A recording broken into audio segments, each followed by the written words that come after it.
Hello there, it's Sarah from Paper Lovely. Thanks for joining me today. So as I mentioned in my previous video, I am getting back into the swing of things here, and today I'm going to be sharing with you a card I made quite a while ago.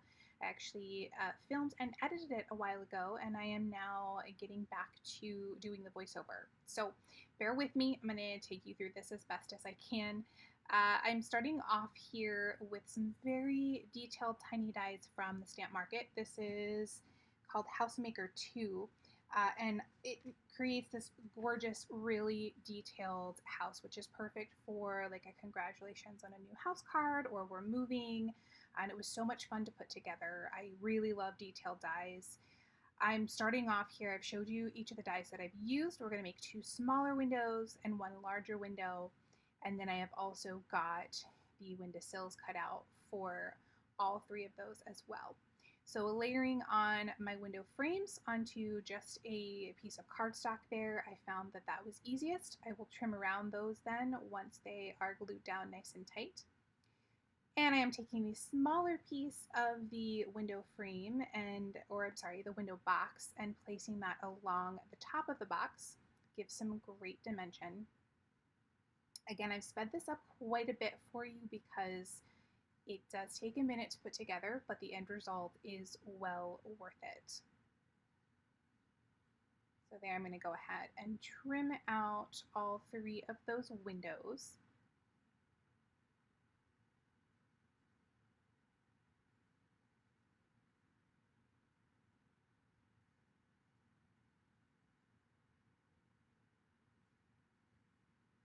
And then we're going to jump into putting together all our flowers. This is going to add some really nice color to the front of the house.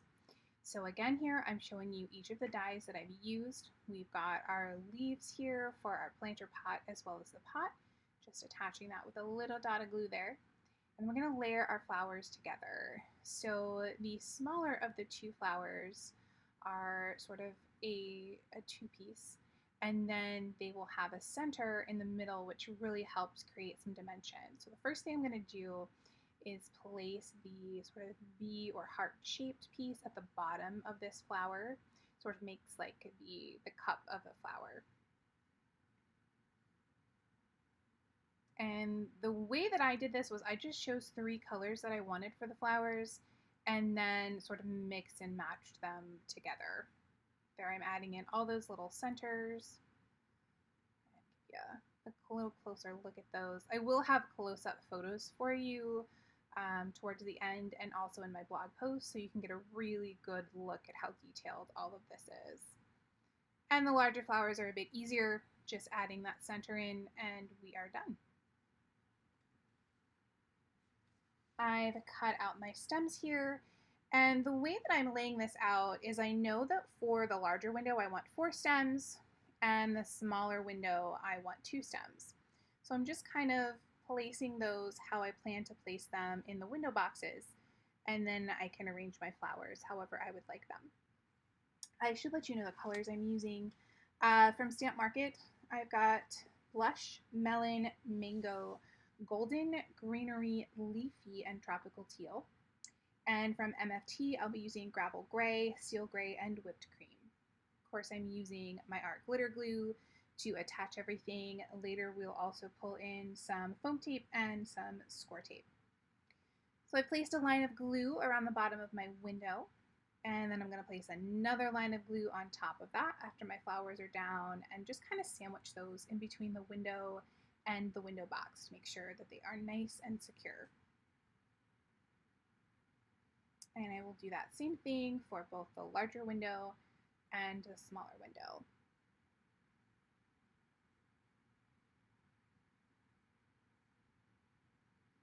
There I'm showing you, you can tell from the die cut where the window box is going to be attached. That bottom portion of the window is just slightly larger, just kind of help you know where to place everything.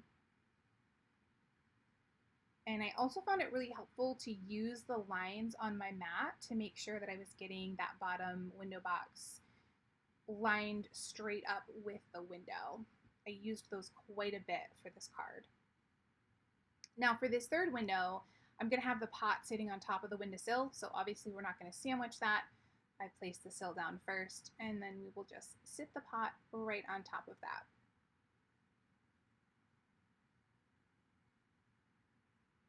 And there are 3 windows. Next, we're going to put together our door. The door is a double layer here, and that creates sort of the door and the frame. It's a very small frame, but as you'll see, the hinges are very small as well. I think the hinges were probably the smallest piece in this die set. So I layered my window as well, and my stairs. It gives you a separate larger stair for the bottom that you can layer on top, again giving that really great dimension that Stamp Market is always so wonderful at putting into their die sets. Gone ahead and glued my window down first. I found that that really helped with the placement of the hinges and the doorknob. Just the tiniest little dot of glue to place down those hinges, and then I'm just using my sticky tool to make sure everything is pressed down into place. And we'll do the same thing here for the door handle.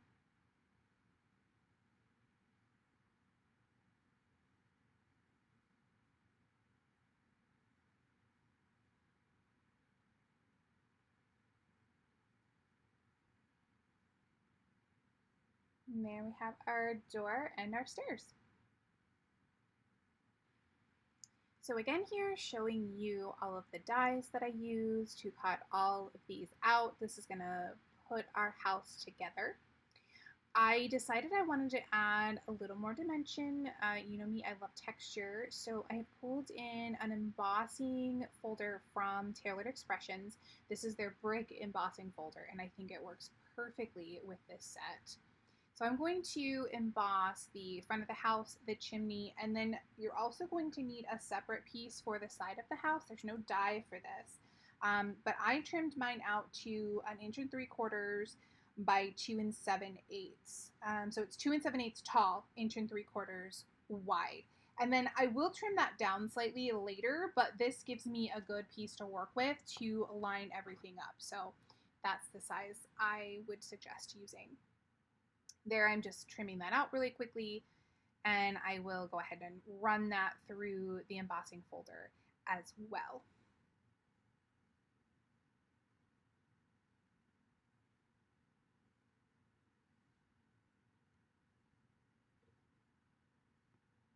All right, so now we're going to get our house pieces put together here. You're going to take this smaller section of the roof trim, and you want to attach that to the right-hand side at the top of that smaller piece that I had you cut out. You're going to trim down a little bit if you need to. You can also just layer over top. But that's the bulk of the portion that you're going to see on the front of the card. So it's normal for that to be a little bit smaller. Of course, adding the trim to the roof there as well as the chimney. And then we're going to get everything lined up. So I did end up trimming a little bit off the edge here. I didn't want that much behind my house portion. And I'm going to start out with the chimney. Now, this is a little bit finicky, and I kind of tend to make it a little bit more finicky for myself. I'm so picky with how things are placed. But really, the most important thing is that it's straight. So again, you can use that mat in the background to make sure that it's nice and straight, and just place that down where you think your chimney should be. Now, because this portion of the house is going to be sort of in front of that smaller section, I wanted to give this more dimension. So I'm going to add just 1 layer of foam tape behind the rooftop portion. And then I'm going to grab my card base and pull that in and get everything lined up. Now, I'm not going to attach it to my card base yet because we have to add a roof to that. But this is going to make the house the proper size for when we finish everything up. So I'm going to just use some washi tape to hold my card base down. And then I'm going to line these pieces up. So peeling away just 1 portion of that foam tape just to get these 2 stuck together. And I'm going to layer that.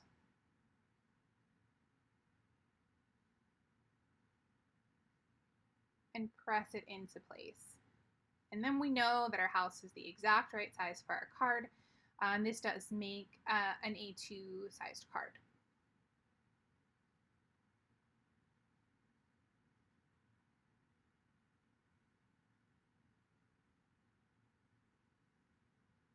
Now we can go ahead and get our house put together. So I'm going to pull in my 3 windows and my door, and we're going to use some art glitter glue to put everything into place. So the first thing I'll start with are the stairs. I'm just going to kind of work my way up from the bottom of the house. That way I know that everything is going to be nice and straight. Place my steps down.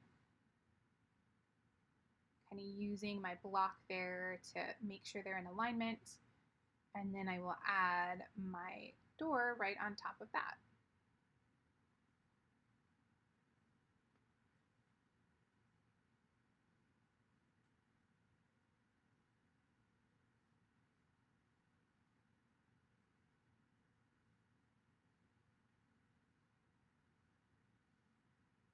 Again, adding some art glue behind my largest window here.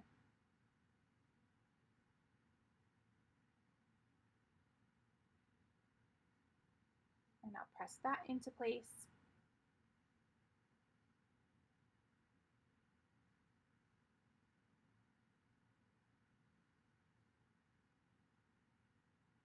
And we'll place our sort of attic window right up there in the center.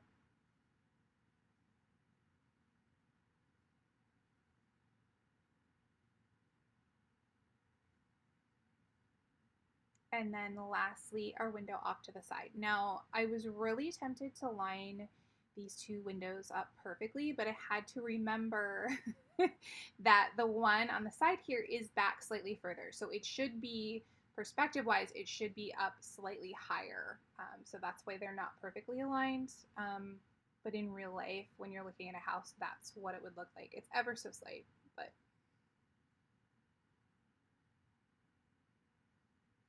and there we go.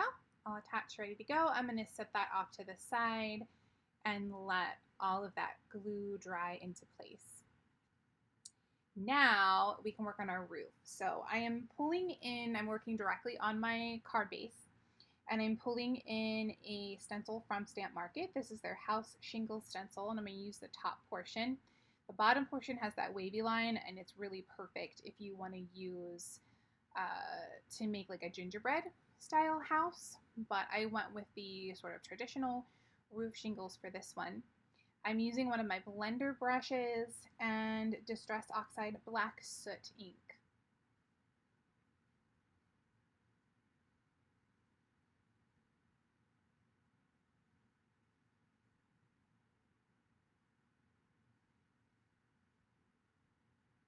Now I do have some washi tape holding down my stencil. I also have some washi tape on the back of my card base to keep that in place as well. Just sort of rolled that and stuck it down.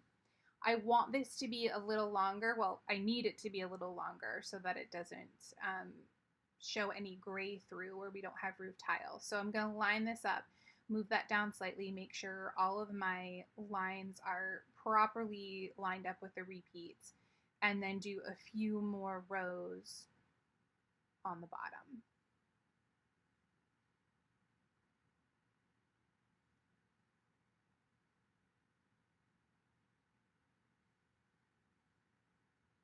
And there we go. So now we're going to just press everything into place. I'm lining this up to make sure everything's covered the way it should be. I'm going to peel away the backing from all of my foam tape.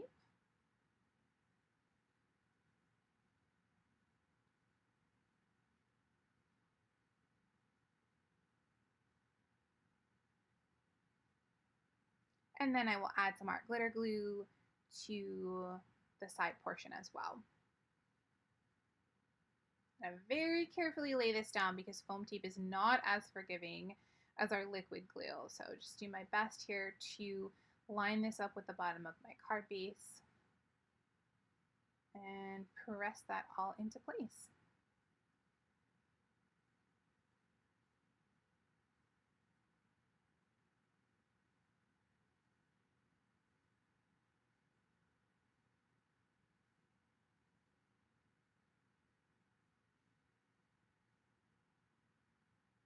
All right, for the inside, we're going to use a stamp set also from the Stamp Market. This is called Happy Home. These coordinate together perfectly. And I'm going to use 2 different sentiments. I'm going to use the larger congrats, And then underneath that, I will stamp in, "May your home be filled with laughter, love, and happiness." As always, using my Simon Says Stamp Intense Black ink, and I am working on some Nina paper. So I will add some of my HEG to the back, center that on the inside of my card. And that is our finished card for today.